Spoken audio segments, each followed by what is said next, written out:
అక్కడే నశించిపోతున్నారు, అక్కడే పతనం అవుతున్నారు, అక్కడే కాలు జారిపోతుంది. ప్రతి ఒక్కరూ రక్షించబడాలా. మీ ఇంటి వారందరూ రక్షించబడాలి. నీవు ముందు బలాన్ని పొందుకో, నీవు ముందు బంధకాల నుంచి విడుదల పొందుకో. నీవు బంధించబడితే బంధించబడిన వారిని విడుదల చేయలేవు. నువ్వు పాపంలో కూరుకుపోతే పాపంలో ఉన్న వారిని నువ్వు విడుదల చేయలేవు. కాబట్టి ముందు నీ దుమ్మును తులుపుకొని నిన్ను నువ్వు సరిచేసుకొని ఒక నిర్దిష్టమైన గురి కలిగి నువ్వు నీ ఇంటి వారు రక్షించబడాలనే ఒక నిర్దిష్టమైన గురితో మొదటిగా ప్రార్థనలో పెట్టు.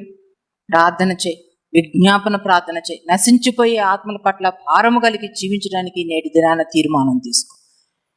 ఈ తీర్మానమే నీ జీవితాన్ని ధన్యకరంగా మారుస్తుంది తప్ప ఇంకా ఏది నీ జీవితాన్ని ధన్యకరంగా మార్చలేదు. నీ కొరకు యేసయ్య ఎంత శ్రమను పొందుకున్నాను. అడుగడుగున రక్తము కార్చాడు నీ కోసం. చివరి రక్త బొట్టు వరకు నీ కొరకు కార్చాడు. నీ పాప బంధకాల నుంచి నిన్ను విడుదల చేశాడు.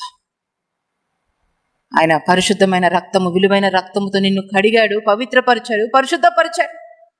ఆయన మన కొరకు కార్చిన ప్రతి రక్త బిందువుకి మనమే సాక్షులము.